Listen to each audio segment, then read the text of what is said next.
What is up, YouTube? It's Rules for Rebels here, and in today's video, we're going to be sharing an interesting story about an Amazon handmade seller who recently had one of her top-selling items removed from Amazon.com, basically because of Amazon's own stupidity. So there's a couple morals to the story here before I get into this. So first off, guys, Amazon is not your friend. I hear a lot of people like, "Oh, Amazon's my partner, and we're going to build this great business." Amazon is not your friend. We shared a story a couple weeks back about how Amazon is essentially stealing private label products from Amazon sellers and then competing with them after like undercutting their price by half. And there was a story about a company who had created a laptop stand that had been a great seller for like 10 years. Amazon, obviously, since they own the platform, realizes, wow, this guy's making a lot of money selling these laptop cases. Let's copy his design, steal his product, and sell it on the site at half the price that he does, and basically destroy that guy's business. So Amazon isn't your friend, guys. Amazon will run over anybody who stands in their way, basically. But this is an interesting story about Amazon's own stupidity, sending out a tweet of this serial killer bowl hours after the unfortunate Orlando shooting. Obviously, they got a lot of backlash. There's nothing wrong with this bowl. This bowl is talking about eating cereal. It's referring to serial killer as somebody who eats cereal. Like, there's obviously a lot more inflammatory stuff on Amazon. I mean, I'm sure you could go find a bunch of rap songs glorifying violence and things like that. I'm sure they still sell the CD of, I don't know, what's that band? Gym Shoe Kids or whatever, where they have the song about kids running down the halls getting shot in a school massacre. I mean, there's a whole lot more stuff on Amazon glorifying violence than a bowl about eating cereal. Yet Amazon decided to pull down this woman's best-selling item off of Amazon, all because they made the unfortunate decision to tweet out this product on the Amazon Twitter account only hours after the shooting massacre in Florida. So I'll give you guys kind of the full story here. So the story is handmade at Amazon seller loses a listing after an Amazon tweet. So this bowl you're looking at right here, this is the bowl that this woman sold on Amazon Handmade. It says serial killer. She also sells spoons and stuff. Obviously, it's making a joke about the word serial killer, and people who eat cereal are killing cereal, obviously, even though you can't kill cereal. Amazon promoted a serial killer bowl in its handmade shop, but the tweet about it came only hours after the mass shooting in Orlando. Backlash obviously followed from consumers, and Amazon pulled the crafter Desiree DeBillis's bowl. The woman who makes and sells the serial killer ceramic bowl that generated social media backlash for Amazon.com Inc. says she had no idea Amazon would be promoting her handmade product. Desiree DeBellis owns and operates Dabadoos, which is a handmade craft items shop through Etsy and Amazon Handmade.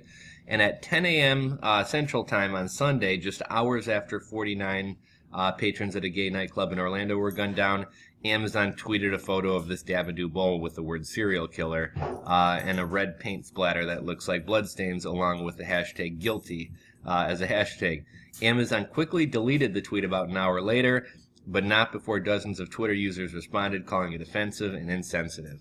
Now, obviously, there's nothing wrong with this bowl, and I'm sure Amazon had that tweet like scheduled probably weeks or months ahead of time through some type of auto-tweeting platform, and I think they actually mentioned which platform they were using. So really, it's just poor timing, but should Amazon pull this woman's thing down? Like I said, I'm sure there's a lot more kind of inflammatory or things that glorify violence on Amazon than a serial killer bowl, but they don't take those things down.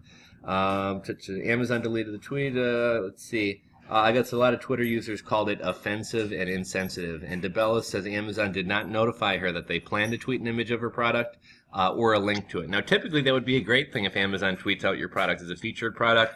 It would drive sales. However, you'll hear what happens in just a second here. So she says, if the Orlando tragedy did not happen, I would have been honored for Amazon to select my item to tweet about and feature. Unfortunately, I feel that somehow I've gotten the short end of the stick, and I definitely agree with her here.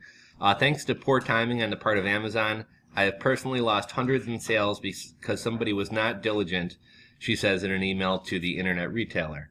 No amount of money can compare to losing a life, and I truly feel sorry and sad for all the lives that were lost in Orlando, she says, but simply I depend on the revenue I make from my items to support my family.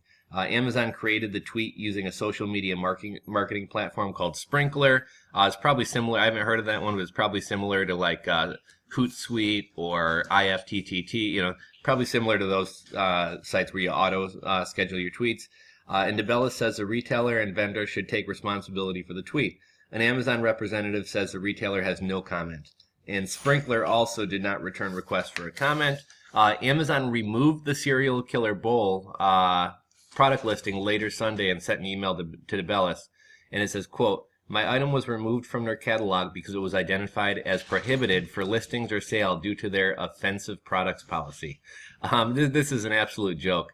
While DeBellis' cereal bowl has been removed, Amazon #1 in the Internet Retailer 2016 Top 500 guide continues to sell other products with serial killer on them. So basically, they don't have a problem with the word serial killer or the message. And obviously, this isn't a hate or violence-filled message. This is a funny bowl. But basically, Amazon screwed up. Amazon drew a bunch of attention to her bowl in a poor light by tweeting this out hours after the Orlando massacre. And then they want to pull down her item as if it's her fault that this happened. And I thought this item was a little bit better selling than the woman claims, but I guess she says she sold about 40 bowls in the past 3 months on Handmade at Amazon, which isn't terrible. It isn't great. Maybe she's selling more on Etsy and stuff, but what I'm guessing her business was just ramping up. And if Amazon wouldn't have, if Amazon would have sent this tweet out a week earlier or a week later, she probably would have sold a ton of these bowls and made a ton of money, and it probably would have become kind of a continued bestseller. But obviously, because of the poor timing on Amazon, it got a bunch of people upset, and they pulled it off. So let's see. She reached out to Amazon for clarification about why it pulled her product. But if any of you guys have ever contacted Amazon, all she received was an automatic response that Amazon had received her message. DeBellis has the same serial killer bowl listed on the marketplace Etsy, number 23 in the 2016 Top 500. And an Etsy spokesperson had said, "We can't comment on specific items, sellers, or categories, but we vigorously maintain the integrity of our marketplace and welcome feedback from our community, and are highlighted the company's prohibited page." Etsy states, "We do not allow items or listings that promote, support, or glorify acts of violence or harm towards self or others, including credible threats of harm or violence." So obviously, I think anybody with half a brain and some common sense realizes that a quote-unquote serial killer bowl is not supporting violence, has nothing to do with murdering people.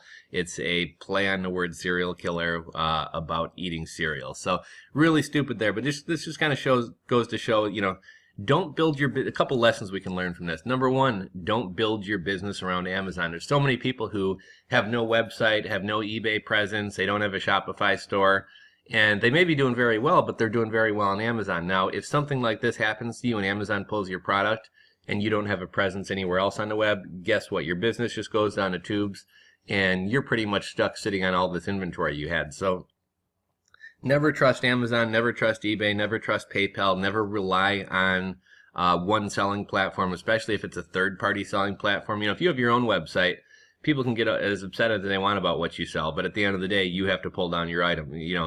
If somebody were to make you pull down your item, it would be you, and you're not going to pull down your own item. When you sell on eBay, when you sell on Amazon, when you sell on Etsy, there's a third party involved, and they have the ultimate say. And with a company like Amazon, Amazon screws up, tweets a tweet out with poor timing. Now, really, would I be upset that it's poor timing? Would I be like up in arms that they tweeted this? Probably not, but whatever. People like to complain.